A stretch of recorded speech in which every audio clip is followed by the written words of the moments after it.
Good evening, everybody, and welcome to the IFW Show. Friends, today we are discussing about a very important topic which is related to school education in COVID times. Friends, there are two very famous sayings in English. One is that necessity is the mother of invention. And there is another very famous quote which says, when the going gets tough, the tough gets going. This beautiful combination of these two quotes have been proven correctly right by all the schools of India and all over the world. In fact, I should say. Today we have two amazing people on board. They are the principals of Seedling Group of Schools Udaipur, and they will be speaking today with all of us and discussing about their experiences and the challenges, difficulties, and achievements that the schools have faced in these COVID times. So, friends, let's start the show.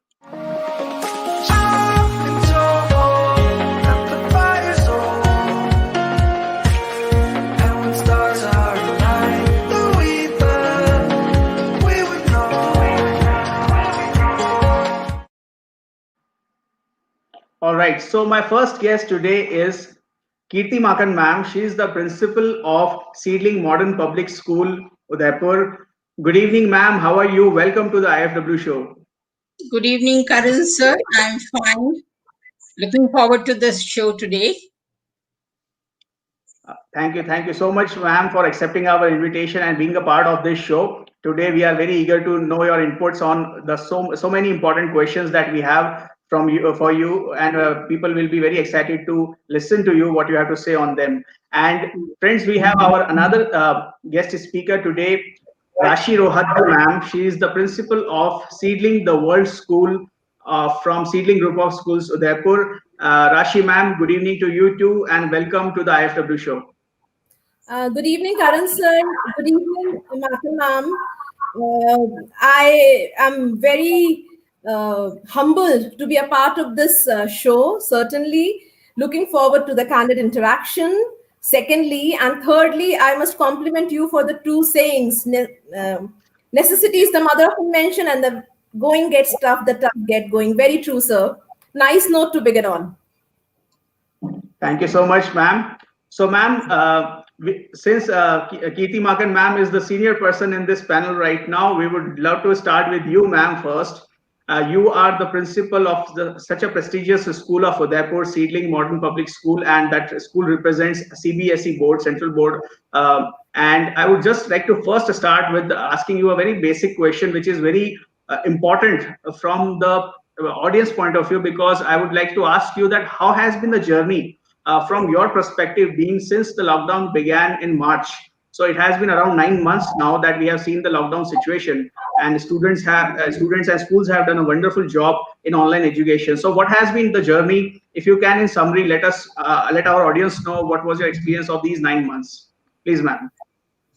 Good evening, Karan sir, once again, and even to the audience here. My wishes to you.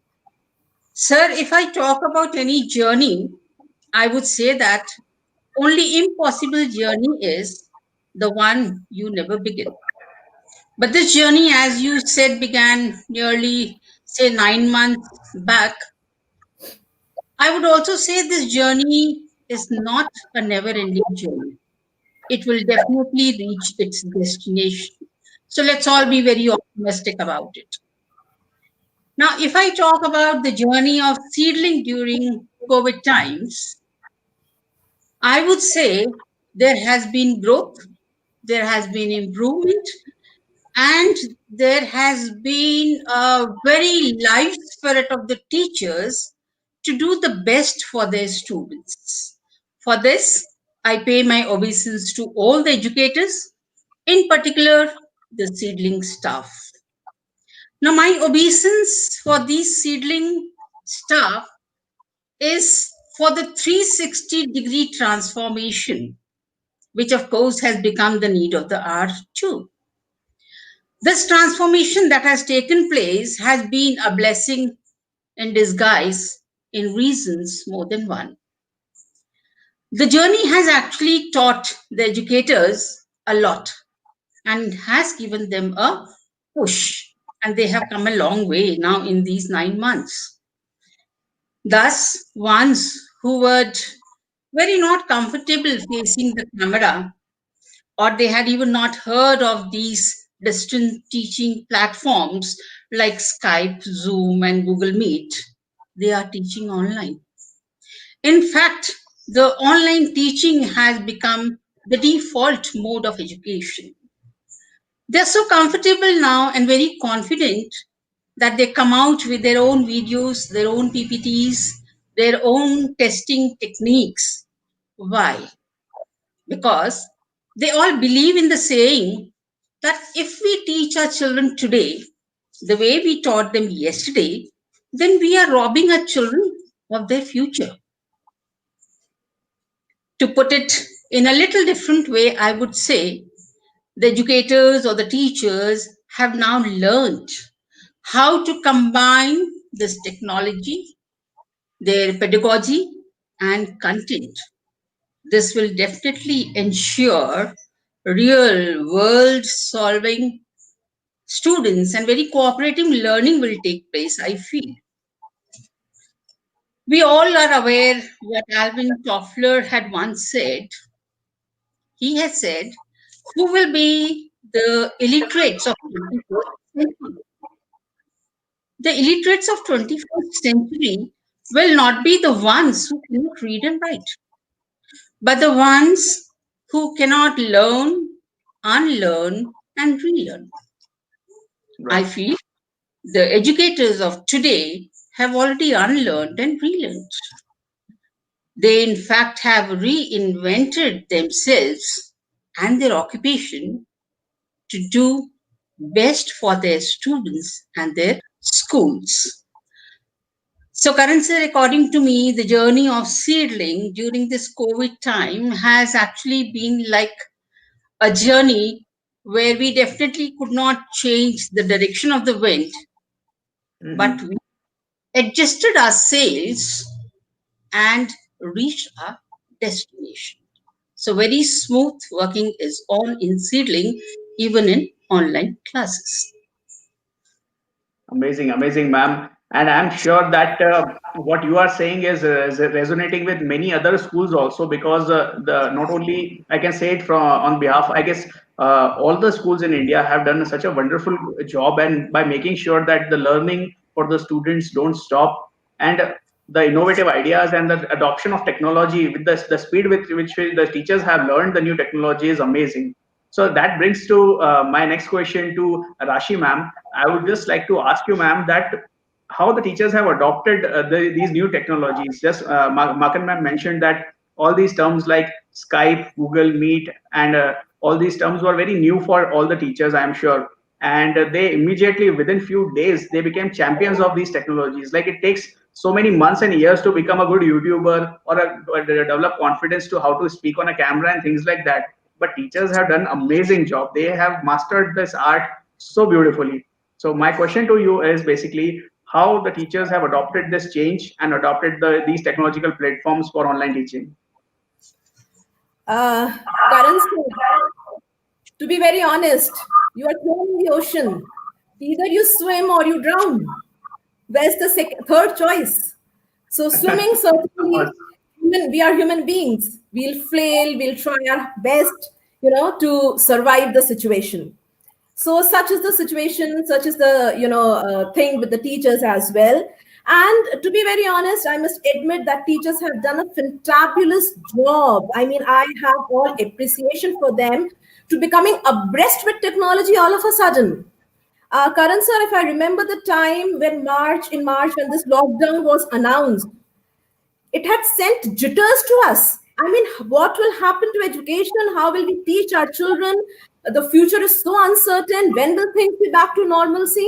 But the only way out was to get online, to Right. adopt technology. And that is what we did.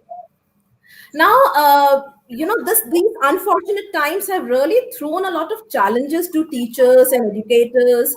And I will certainly not say that these challenges were exceptional or unique, because somewhere down the line, the progressive minds in education have already foreseen that if this complacent and redundant attitude in education is not changed, very soon, this robots and these, I mean, the teachers survival would become a challenge, and we would become obsolete. So there was no way out. There was no second choice. And yeah, what surprises me the most is the quickness, the speed with which teachers adopted technology. I mean, the declaration of lockdown was here, and the teachers started exploring. Oh, Google Classroom, okay, Google Meet, okay, Zoom, okay, if not Zoom, like Microsoft Teams, okay, then Cisco WebEx. My God, I have never heard of these names ever, honestly. And now these are on the tip of my fingertips, and I use them personally. Teachers use them personally. So, something that has actually brought them back to the race is Corona. You remember the times when this was a very favorite topic of all debates. Will robots replace teachers? So, with this time, certainly robots can never replace teachers. Teachers will find a way out. We will keep moving on, and this is what is the spirit of this profession. Um, Teachers certainly are resilient. This one quality has come to the limelight now. They are determined, and certainly we are moving on, and this is the way we are surviving. Um, Before I say that, yeah, thank you to this question, I would like to quote a very favorite sentence of mine, which is, Indians are best at the times of crisis. So, once again, the teaching community has proven it. So this is how I think we are upgrading ourselves, and we'll keep upgrading. See, once we have tasted the flavor of technology, I don't think there is ever any looking back. Thank you, Of Karan course, sir. of course.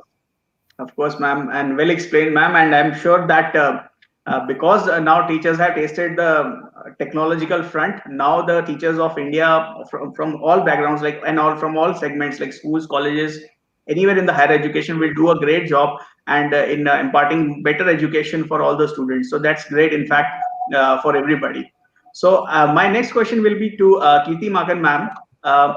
Ma'am, you are a principal of a CBSE board school. So my specific question to you is that, as per CBSE, are there any specific guidelines for teaching that the students in this online education are following, or the schools have to follow? So regarding online teaching, has CBSE given you any guidelines that you are following these days? That's my question.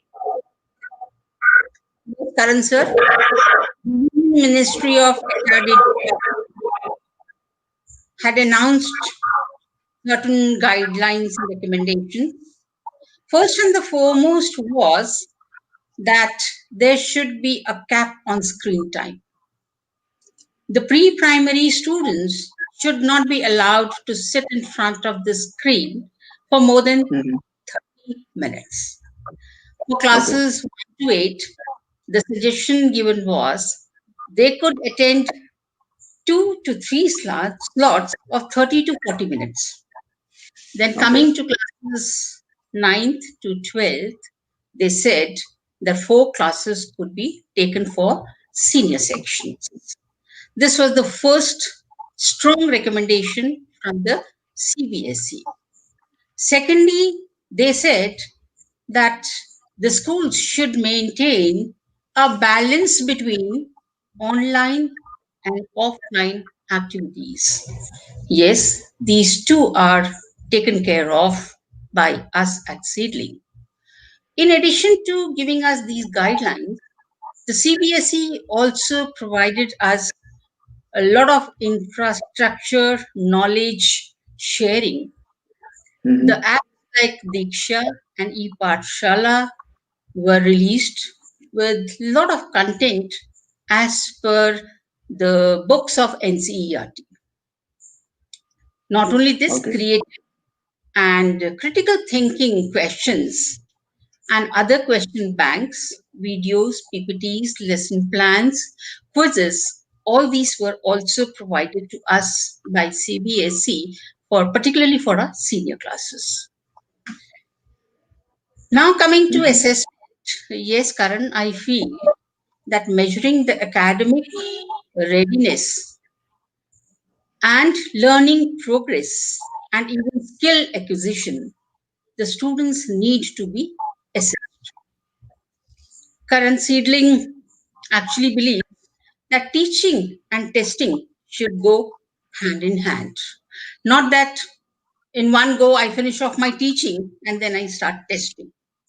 After each unit, each topic, there is a small assessment, and that is just to get the feedback whether the teacher has been able to reach the students. At times, the students are even not told that this is your assessment, because the words like assessment and examination put a lot of pressure on students. Right. Coming to our examination system, yes, we have already finished with our first term assessment, and we are ready with our pre-boards and pre-annual examination for our senior classes 9 to 12. And the technique Fantastic. that we use is Google Form and Google Classroom. Google Form, we normally have this subjective type, and objective type. And for subjective type, we use the Google Classroom, where the students make their PDF and they upload, they are checked, and they are sent back to the students. That is our examination system. We are still waiting for Fantastic. guidance from the board, actually, what is to be done when the exams are going to be conducted actually. Right. But at school level, we are assessing, finished with the term one, ready with our next examination, probably in the second week of December. Fantastic, fantastic. That's amazing, ma'am. That's so reassuring that so much of taken care has been taken by the CBSE and by the schools in making sure very important thing that the students' year does not get wasted, because if you are not giving proper education, then the students' whole year will get wasted, and they are locked in their homes in a way. And if they are locked and they are not able to get proper education from you people, then it's a wastage of the whole year. And what the as a parent, my child is also doing online classes every day. As a parent, I just think that if these online classes are not there, what the child will do the whole day?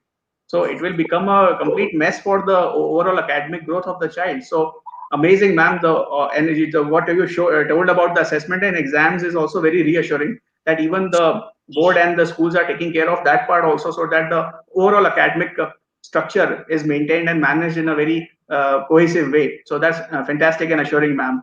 Thank you, ma'am, so much for that. So I'll put my next question to Rashi, ma'am, now. Rashi, ma'am, you are the principal of Seedling, the World School, which is a Cambridge international board, basically school in a way. And so just before I put the next question, I would just like you to tell all the audience, because not many parents or the people who are listening to this session must be aware of Cambridge, specifically Cambridge board. So just throw some light on how it's different from CBSE and RBSE boards. What is Cambridge in short, if you can explain to the audience? And then I would just like to know in a follow-up question with that how Cambridge board has also helped in this online pandemic situation, for especially for education to students. Yeah, that's the question. Yes, Karan sir. So indeed, a very common question that I have been answering for the time ever since I have joined this school. So, even the management of Seedling realized that international education is important and it is catching pace. So that is one reason that with a well-established CBSE school, they tried to experiment with Cambridge. And to be very honest, it's a successful experiment. We are at a global level, I would say. So when I say Cambridge, when you ask me this question, what is Cambridge International Board? Well, the complete name says Cambridge Assessment International Education. And Cambridge is a part of University of Cambridge, UK. So it is important for all of us to understand that this is a board which is a global board. I mean, you have people, it's prevalent, it's working fantastically well in 160 countries in the world. And, Okay. the best part is that India has realized that Cambridge education or international education is the need of the hour. And that is why, besides tier 1 and tier 2 cities, Cambridge is gaining popularity even in tier 3 cities. Now, how is it different from CBSE? it is certainly different from CBSE because it assesses children, it trains children, it educates children at a global level. Now, when I say it is an international board, then you can imagine the extent of diversity in the syllabi. Right. Secondly, it is important in Cambridge board, like this question that going online. So for any CBSE school, going online or technology is never a challenge because this type of education is based a lot on technology. You do not have prescribed textbooks in Cambridge because Cambridge believes in real learning. You cannot restrict the extent of learning, but you have to, develop that curiosity in your learners that they are running behind gaining knowledge. It's a skill based curriculum. It's not a knowledge based curriculum or assessment based curriculum. You learn and you grow. Fine. Assessment is just one part of Cambridge. You have a lot to do with community service. You have a lot to do with the profile building. You have a lot to do with the communication skills of the child. So, Cambridge in itself is just not, as the name suggests, it's assessment and education both. So, when we talk about education, we talk about the holistic development of children. That is very important, and that is what Cambridge caters to. The second important thing about Cambridge is that it is very dynamic.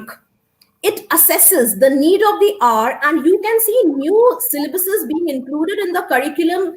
I mean, in years, every 3 years, the syllabus changes, the assessment paper pattern changes.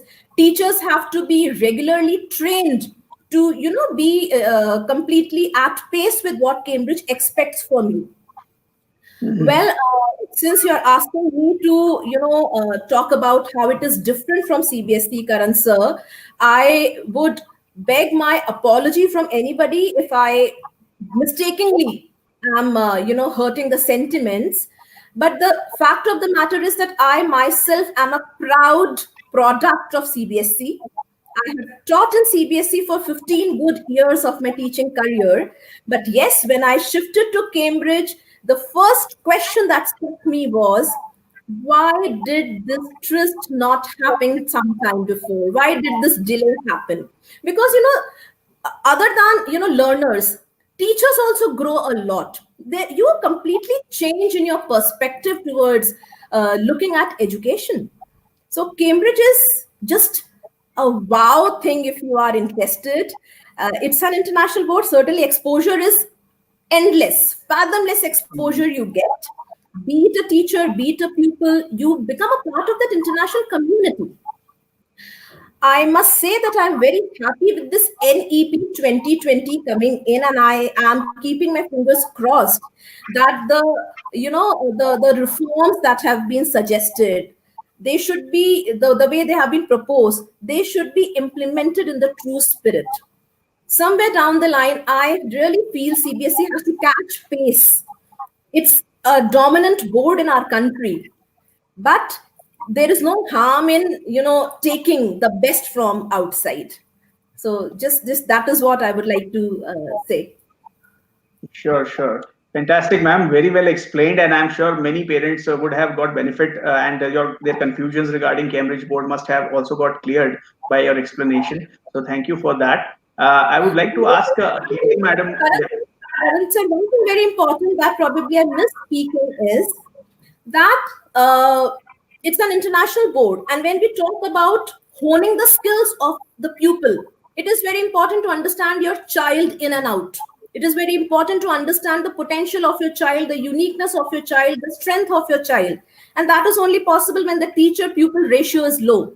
So that is what is, again, a very unique quality about Cambridge. That's it. Yeah. Sure. Thank you, ma'am. So this brings me to my next question, and that will be for Kirti Makan, ma'am. Ma'am, I would like to ask you, in the schools these days, because online education is happening and everything is going through a screen, that the way you are communicating with the students. So how, other than the syllabus, you are imparting or helping the students or involving them in other activities? So as far as the co-curricular activities are concerned, obviously physically we are not able to interact, on ground or anything like that. But do you doing any online activities also for the co-curricular encouragement of the students? So this question coming from IFW, who knows very well about the activities, the number of activities that we do with our kids. But anyway, Seedling is actually known for its extracurricular activities. Mm-hmm. Now, apart from different activities, we actually try to incorporate our activities with the lessons itself. Try to make the lesson very interesting with activities like role play, quiz, class quiz, can say activities based on vocabulary and show and tell for junior kids. So this is actually making the lesson very interesting. At times, some of the lessons are converted into project where the children do the research work. Then monthly activities are actually planned and given in the almanac right in the beginning of the session so that the students can prepare very well. Now, every festival and every important day is also celebrated so that the students know their significance. Karan, you know that there are more fiestas in our country than we can count. And each of these actually mirrors our culture and traditions. The festive spirit, experiencing that festive spirit actually is like celebrating life itself, that too with an extra dose of song, music, food, friends, all masti. And all these rolled into one absolute gratification. And let me tell you, all our parents and our kids actually love to be a part of these activities. So Fantastic, activity ma'am. IFW is extremely creative, so they know very well the kind of activities that we plan for our students. Amazing. Yes, yes, of course, ma'am. And I must say that it's a great thing that the parents are so much involved with the students Yeah. and the children in all these online activities. And so I'm sure, ma'am, you are getting a very good feedback from the parents also for all these activities that you are doing online as far as the co-curricular activities are concerned.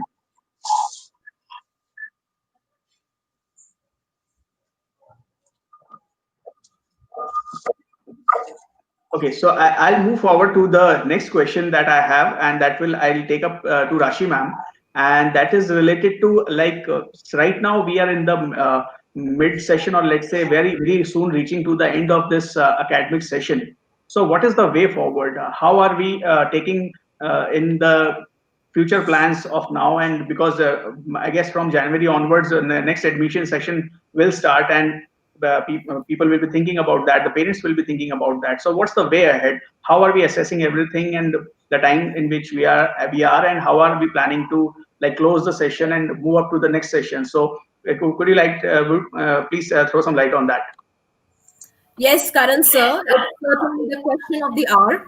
And yeah, to be very honest, we have realized one thing, that it's just the school buildings that have closed. Nothing else. There's no change, absolutely no change. And at Seedling, we have been very, what do you call that?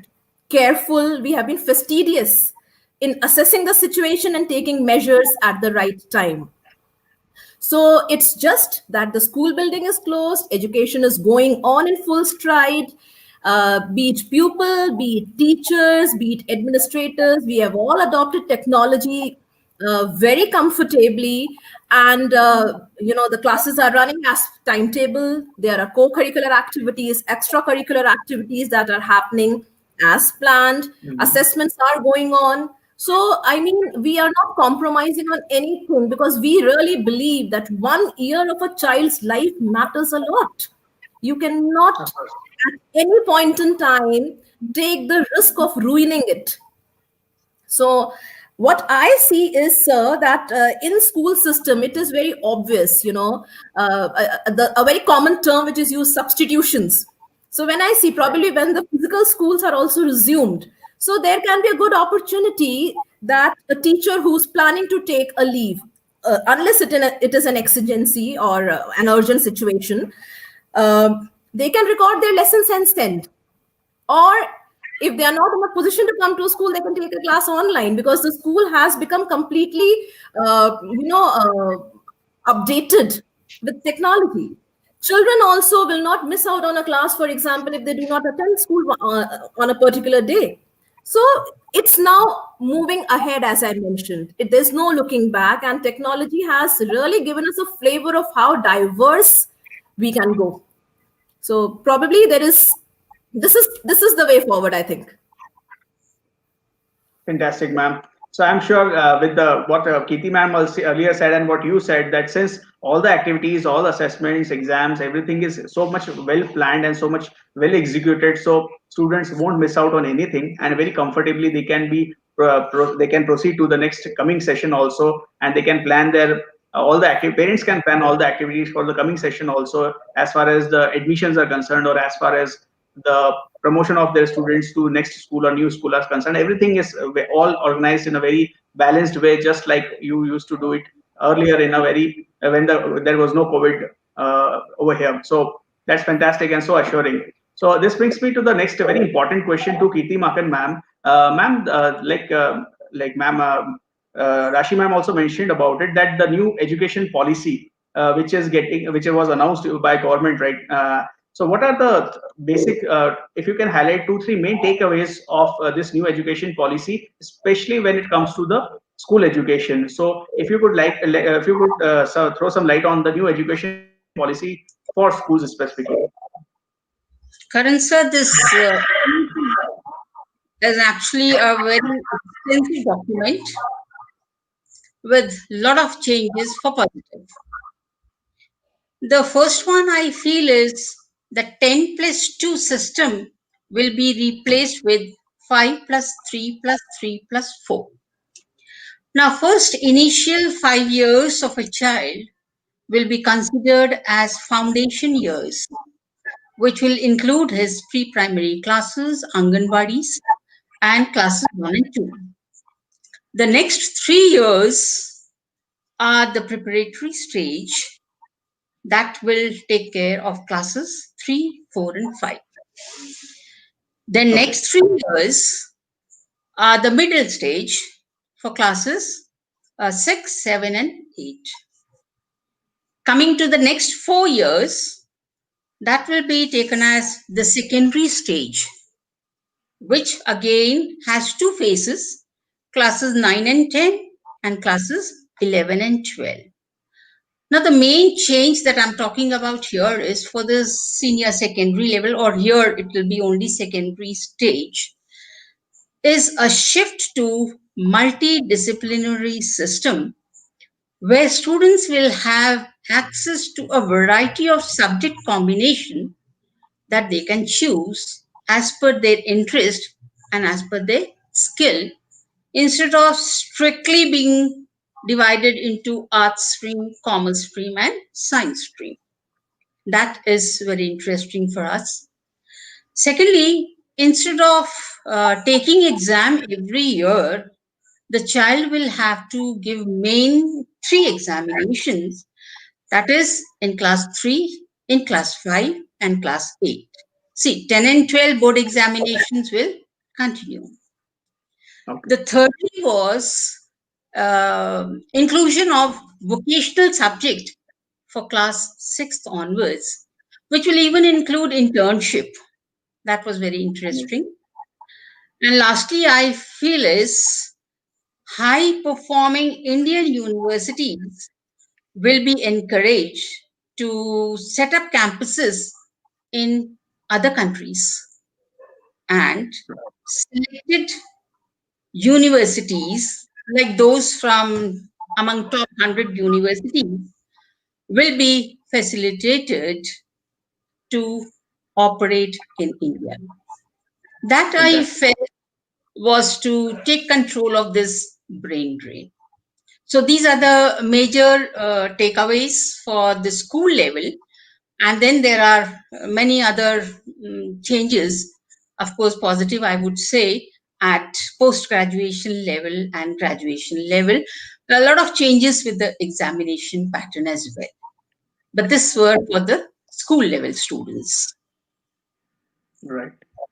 Fantastic, ma'am. I'm sure that the new education policies will be bringing a lot of innovative ideas, and the flexibility of subject choices is so amazing. I was just thinking when you were speaking about it that had it been this choice available to me in my school days, I would have taken some different subjects, and that would have been so wonderful for me. So I'm sure this will like make the school education so exciting, and because the world is changing so fast and now engineers are doing banking jobs, people from commerce are doing engineering things, somebody who is taking let's say education into IT is going for automobiles. So careers are shifting so frequently, and interest of people are shifting so amazingly these days and so fast. So this kind of flexibility in education is so much important, and I'm sure that government has done a fantastic job by implementing these ideas. And since as you as a principal have so wonderfully explained this thing, so this assures that the schools have also started to accept and understand and process these changes so amazingly and so quickly. So that's amazing, ma'am. And this brings to me to another very interesting question, and I'll put it this question to Rashi, ma'am, that just like the new education policy was a very in thing that we heard about in 2020. Now, because we are into this COVID situation, there is a stream of online apps that are coming up, and the parents are so confused that at one place the parents are worried about the screen time of the child, and then they are bombarded with so many apps. So I'll just take the names of some of the popular apps that are always bombarded with on social media and on TV. Like there is a White Hat Junior app, Topper, Vedantu, Byju's, and every day when you open up the newspaper, there is some new coaching app available. So एक TV पे आजकल एक add आता है कि coaching छोड़ो सोचिंग शुरू करो, तो सोचना तो ये पड़ता है कि कौन सा ऐप अच्छा है और कौन सा बुरा है. और जब हम इतना ज्यादा परेशान है स्क्रीन टाइम बच्चे का जो है ऑनलाइन एजुकेशन को लेके, क्लासेस को लेके, तो हम कैसे इतना इजीली इन एप्स को अडॉप्ट करें या ना करें, ऐसे बहुत सारे कंफ्यूजन है पेरेंट्स के. So just wanted to know from your side, many parents would have asked you about this confusion. So what do you would like to say or suggest the parents about these kind of apps? How should they take it? How should they process it? And how good or bad, or what should be the take of the parents for deciding on these apps? Okay, so Karan, I would call it a rat race, a frenetic rat race.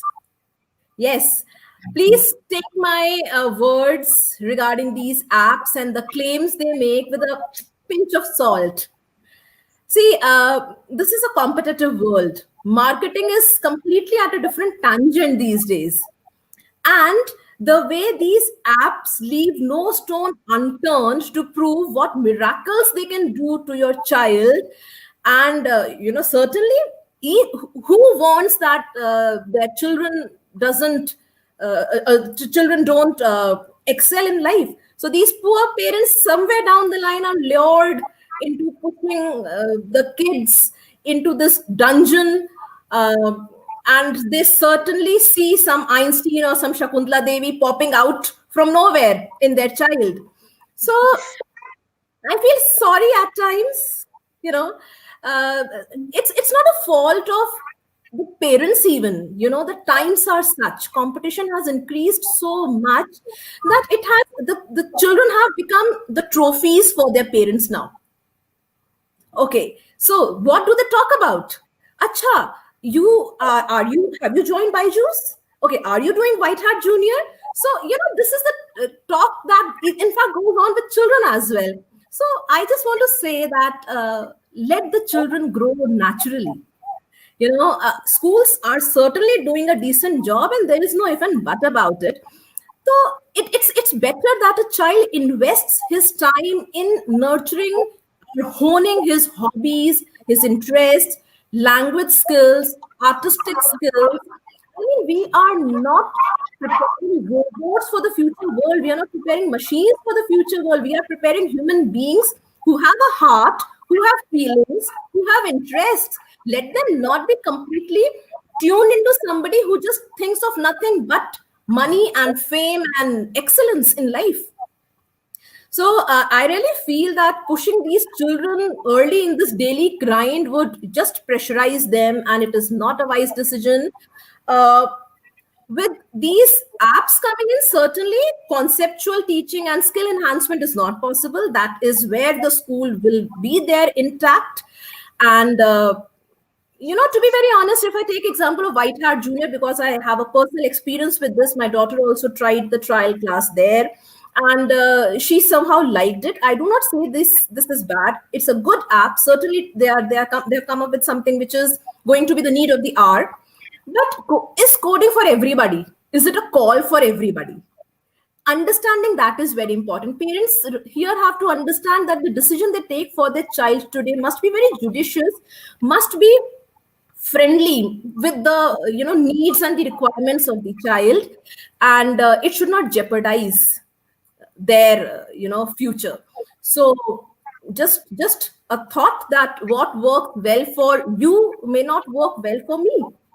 Eventually one size does not fit all, so we have to understand this. That's what I would like to say. Rightly said, ma'am. And just like some of the advertisements claim that you can recruit or let's say invest in the ideas of students developing new apps, I'm just thinking that next time if you want to hire people, should we hire college pass outs or try with schools next time if these kind of things go on? Because the claims that these apps are making is something's out of the world sometimes.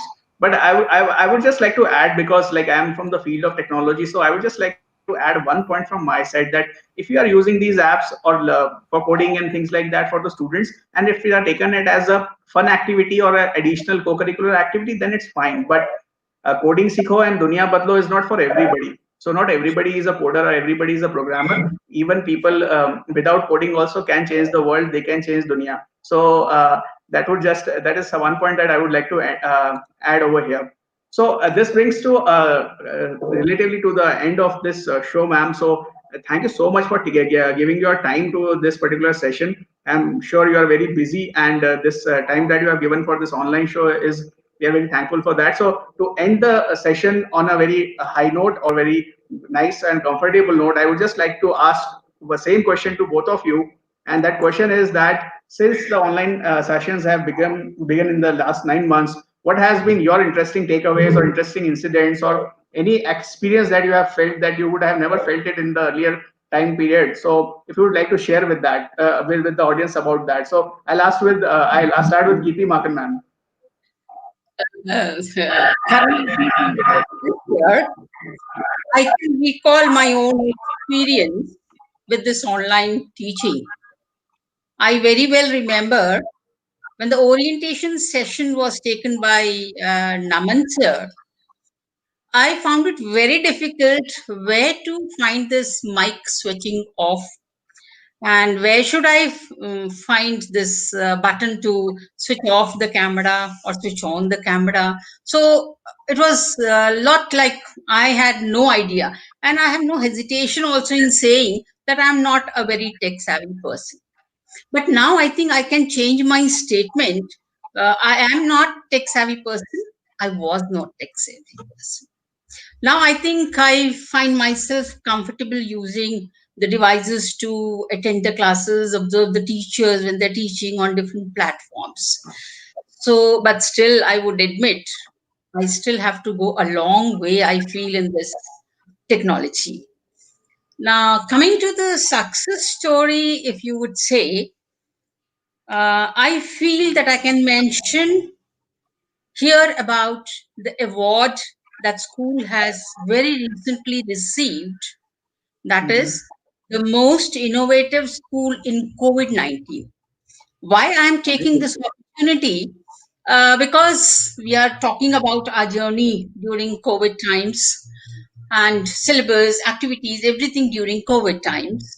So this was a big achievement that we received this award, the most innovative school during COVID time from National School Awards. Now, this still has not been revealed to the teachers or anybody in the school.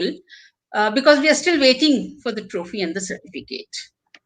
Secondly, the other relevant success story again during the COVID period, I can mention that during the unprecedented challenging times, the Seedling did not give up. In fact, it decided to provide quality education to the students right from day one. So this was also appreciated, and the school became the trend setter. I'll repeat, the school became the trend setter for these online classes, and we won the award. It was innovative practices for academic excellence. So this Fantastic. I'm mentioning because this was also during COVID time.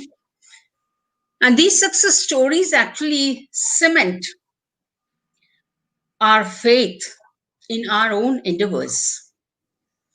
I would even like to use this platform to thank all our parents for their faith in us and having and extending their constant support to us before I would say without their support or faith in us, it would not have been possible.